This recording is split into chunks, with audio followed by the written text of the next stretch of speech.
Acheron is currently one of the most hyped limited characters. She introduces new features such as not having a standard energy meter, or instantly killing enemies with her technique. The question is Acheron worth all the hype? This guide will tell you all the small pieces of information that will maximize the performance of your Acheron.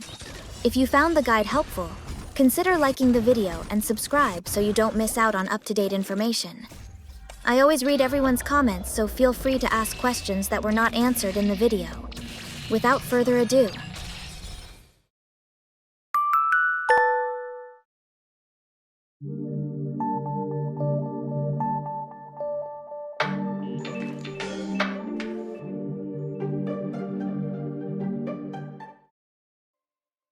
a drifter claiming to be a galaxy ranger. Her true name is unknown. She walks the cosmos alone, carrying with her a long sword. Acheron is a 5-star lightning element character that continually creates stacks for her ultimate and marks her enemy multiple times. Upon reaching a certain amount of stacks, she unleashes her ultimate and consumes the marks to deal massive amounts of damage. She follows the Nihility path.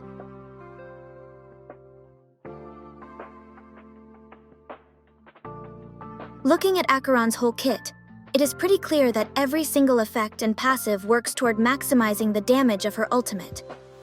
When playing Acheron, there are 2 things you need to keep track of: Slashed Dream Stacks and Crimson Knots.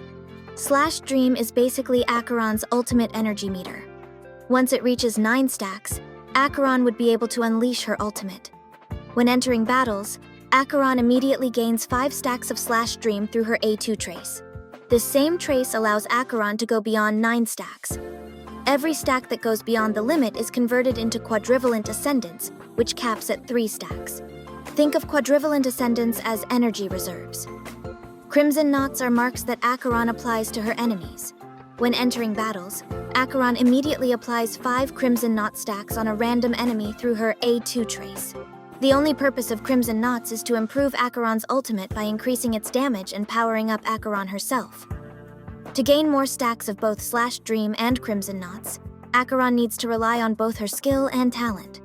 Whenever Acheron uses her skill or triggers her talent, she immediately gains and applies 1 stack of both. Acheron herself can trigger her own talent. Therefore, if she inflicts a debuff while using her skill, she immediately gains and applies 2 stacks of both. Since Acheron's talent can be triggered by her allies, it is quite important for Acheron to team up with characters that can apply debuffs as well. Adding the fact that Acheron gets a power-up through her A4 trace, this makes it important for Acheron to be teamed up with other Nihility characters. It is not mandatory, but it definitely helps a lot. Another method to increase the Crimson Knot stacks on your priority target is to kill the trash mobs that are inflicted with Crimson Knot. It will trigger the 3rd effect of Acheron's talent and transfer the stacks to the enemy target with the most Crimson Knot stacks.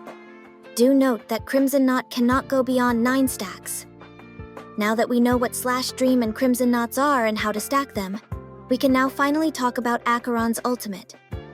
As soon as Acheron enters her ultimate, she will trigger the 1st effect of her talent and reduce the all-type damage resistance of all enemies by 20%. Acheron's ultimate is composed of 4 attacks, 3 Rainblades and 1 Stygian Resurge.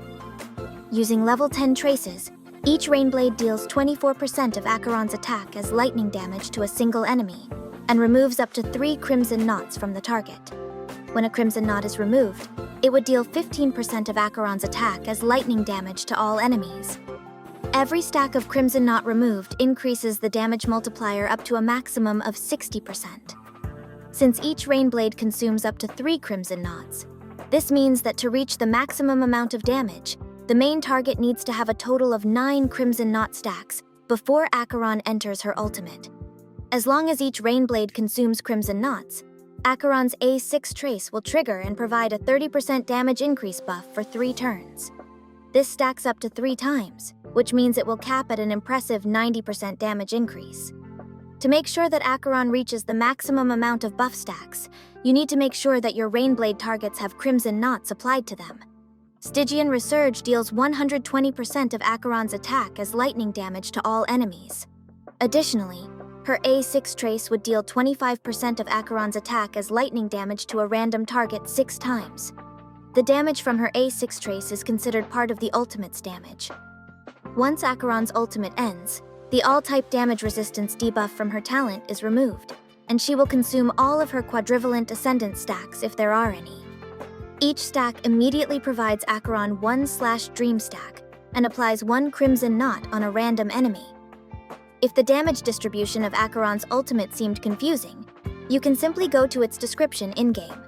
For example, at level 10, it will specify that it would deal up to 372% on a single target enemy, and 300% to the other targets.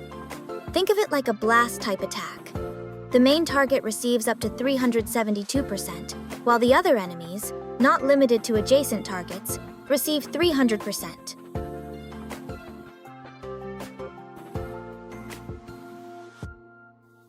Acheron's ultimate rotation entirely depends on your team setup and attack pattern. The ideal case scenario is to get Acheron's ultimate within 2 turns. But since her A6 trace buff lasts for 3 turns, it shouldn't be a big deal if Acheron uses a 3-turn ultimate rotation. This is Acheron's light cone ranking.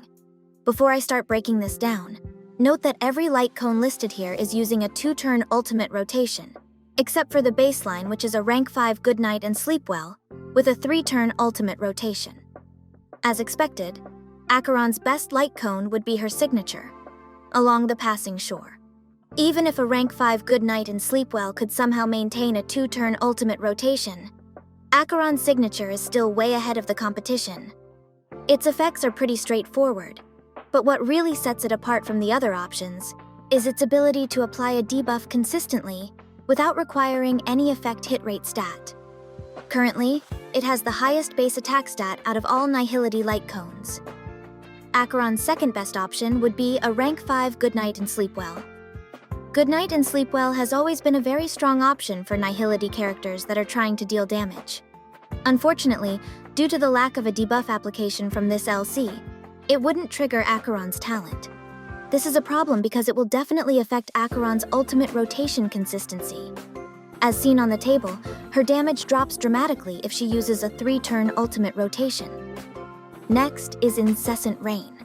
Acheron is extremely hungry for critical chance stats, so this light cone providing 12% critical chance is a huge help for her.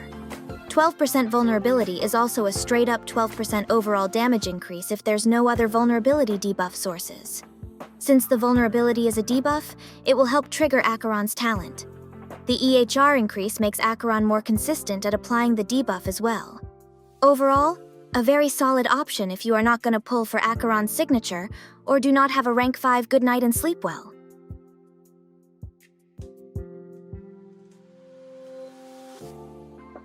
For the Cavern Relics, you can choose between 4-piece Pioneer, 4-piece Sizzling Thunder, and 4-piece Prisoner. 4-piece Pioneer is Acheron's best in slot. Even if she doesn't use a light cone that can apply a debuff, her talent that reduces the enemy's all-type damage resistance would trigger the boosted 4-piece effect. This means that Acheron's ultimate damage is guaranteed to be at its peak with this set. Not to mention, if Acheron uses her ultimate on her turn, the boosted 4-piece effect is technically extended to her next turn. The 4-piece Prisoner set can be a good option if Acheron is teamed up with 1 or 2 DOT characters. Only use 4-piece Sizzling Thunder if you have old pieces lying around. Otherwise, it is not worth farming at all. Aim for a critical chance body. Attack or speed main stat for the boots. For the Planar set, you can choose between Izumo or Salsato. Izumo is Acheron's best in slot. You'll most likely pair Acheron with another Nihility character to trigger her A4 trace. Not to mention, Acheron is hungry for critical chance stats, so the 2-piece effect is very welcomed. Salsato can be a good option as well, because it provides a decent critical chance boost and increases the main damage source of Acheron, her ultimate. Aim for an attack rope. Attack or damage main stat for the sphere.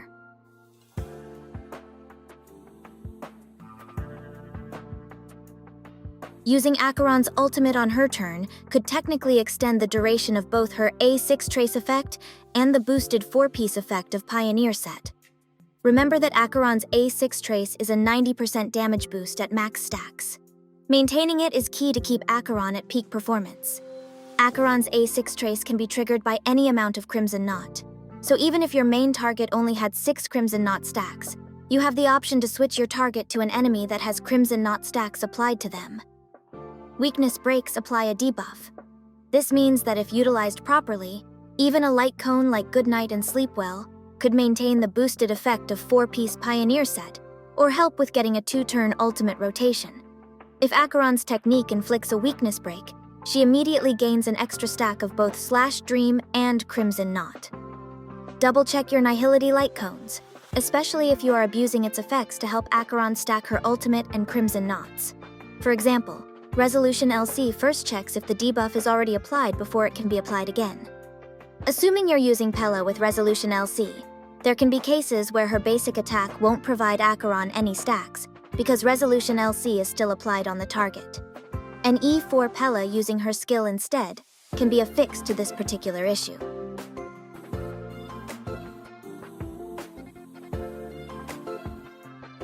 Acheron's first Eidolon increases her own critical chance by 18% against enemies suffering from debuffs.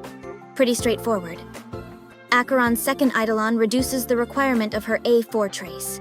To get the peak 160% performance increase, she would only need 1 Nihility teammate. Additionally, whenever Acheron's turn starts, she gains a Slash Dream stack and applies 1 stack of Crimson Knot to the enemy with most stacks. Reducing the Nihility teammate requirement means you can possibly slot in a Harmony character. The second effect means Acheron can gain up to 3 stacks of both Slash Dream and Crimson Knot in 1 turn. This is a very powerful Eidolon. Acheron's fourth Eidolon applies a vulnerability debuff to enemies that enter combat. This vulnerability debuff can only boost the damage of ultimates by 8%. Naturally, since it is a debuff application, it will trigger Acheron's talent. Acheron's final Eidolon gives a 20% all-type damage resistance penetration for any ultimate damage dealt by her. Both her basic attack and skill will be considered as ultimate damage, therefore, both attacks would also benefit from the damage resistance penetration. Additionally, both basic attack and skill can now reduce enemy toughness regardless of weakness type.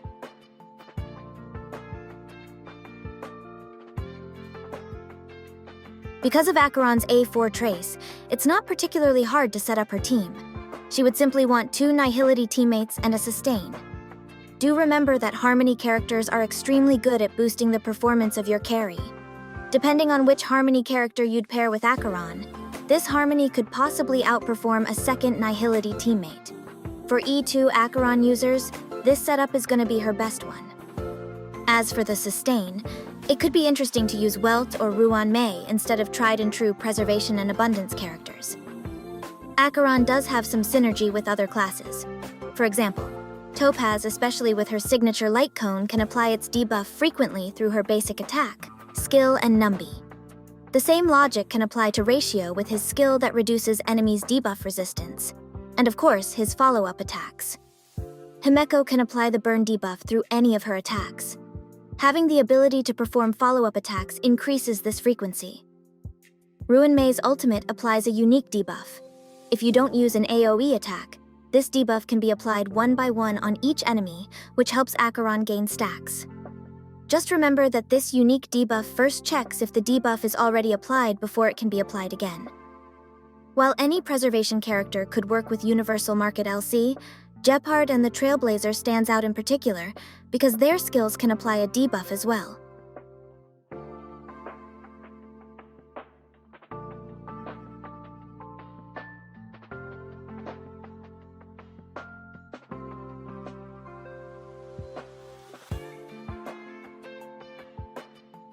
Overall, Acheron will be one of the strongest, if not the strongest damage dealer in the game on her release.